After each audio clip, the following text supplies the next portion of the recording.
Bonjour et bienvenue à toi dans cette nouvelle vidéo. Dans cette vidéo, tu vas approfondir tes connaissances sur le son est. Si tu as encore des petites hésitations ou des doutes, je t'invite fortement à aller voir la vidéo où nous découvrions le son est. Je te mettrai le lien en barre d'infos. Je rappelle que pour faire le son est, nous pouvons utiliser plusieurs façons différentes. Je te laisserai les revoir dans la vidéo précédente. Pour l'activité du jour, tu vas avoir besoin de ton module 7 que tu vas ouvrir à la page 90. Tu vas aussi avoir besoin d'un crayon à papier et d'une gomme. Nous allons faire l'activité numéro 1. Tu vas devoir écrire sous la dictée 3 mots.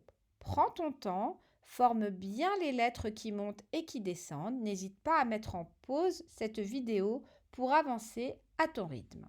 C'est parti. Chèvre, laine, mais. Voilà, la dictée est à présent terminée.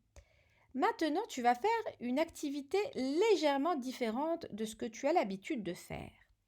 Comme tu peux le voir, nous avons des mots ici qui ont été écrits. Nous avons le mot baleine et bien d'autres mots encore que je vais te laisser lire tranquillement à ton rythme. Une fois que tu auras lu tous les mots, il va falloir que tu entoures les lettres qui font le son est dans chacun des mots que tu as lus. Une fois que tu as entouré toutes les façons de faire le son est, tu vas devoir les écrire ici dans le tableau. Tu verras, il y a 5 façons différentes de faire le son est. Chacune des façons différentes devra être écrite dans ce tableau sur ces lignes. Ensuite, tu vas prendre chacun des mots et les classer dans la bonne case selon la manière dont on a fait le son est.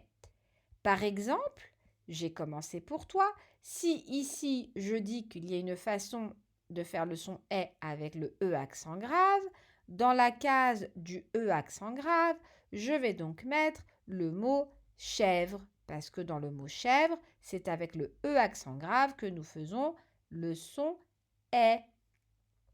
Et ainsi de suite pour chacune des façons différentes. Ensuite, en dessous, tu pourras faire une petite illustration pour chacun des mots que tu auras classés. Voilà, c'est tout pour cette activité. Prends ton temps pour le faire correctement et si tu as des questions ou des doutes, n'hésite pas à les poser à ton tuteur et à aller consulter les vidéos précédentes sur le son est. C'est à toi de jouer maintenant.